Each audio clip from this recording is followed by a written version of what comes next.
প্রকাশিত হলো গবেষণামূলক গ্রন্থ। প্রকাশিত হলো ডক্টর সুমিত কুমার সাহার গবেষণামূলক গ্রন্থ অবিভক্ত, পশ্চিম দিনাজপুর জেলার লোক সংস্কৃতি। সুমিত কুমার সাহার অবিভক্ত পশ্চিম দিনাজপুর জেলার লোক সংস্কৃতি শিরোনামে গবেষণা গ্রন্থে ঐতিহাসিক, সামাজিক, সাংস্কৃতিক প্রেক্ষাপটে লোক সংস্কৃতির ক্ষেত্র সমীক্ষা ভিত্তিক বিশ্লেষণ করেছেন, তা এক কথায় অভিনব।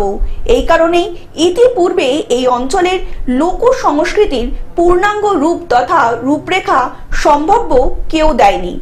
গবেষণামূলক এই গ্রন্থে রাজবংশী সম্প্রদায়ের ভক্তি, দেশি পলি সম্প্রদায়ের লোক ও সমাজ লৌকিক ছাড়াও লৌকিক ধাঁধা, লৌকিক প্রবাদ, লোক সংস্কৃতি, লৌকিক দেবদেবী, লোকশিল্পী, লোকবাদ্যযন্ত্র সহ বিভিন্ন বিষয় নিয়ে বিচার বিশ্লেষণ করা হয়েছে। এই গ্রন্থের উপসংহার অংশে লোক সংস্কৃতির বিভিন্ন উপাদানগুলির রূপ ও রূপান্তর কিভাবে ঘটেছে তার রূপরেখা তিনি অসাধারণভাবে উল্লেখ করেছেন।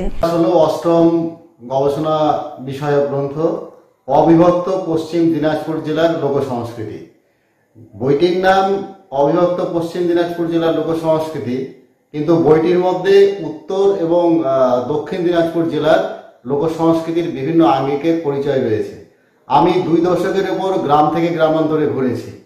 ঘুরে আমাদের এই যে অবিভক্ত পশ্চিম দিনাজপুর জেলার রাজবংশী সম্প্রদায়ভুক্ত দেশিপলি সম্প্রদায় যে লোকজীবন, লৌকিক ছড়া, ধাঁধা, প্রবাদ, লৌকিক দেবদেবী, লোকক্রীড়া, টোটেম, ট্যাবু, লোকবিশ্বাস, সংস্কার, ভূতের কথা, এছাড়া বিভিন্ন তন্ত্রমন্ত্রের উল্লেখ এই গ্রন্থে রয়েছে।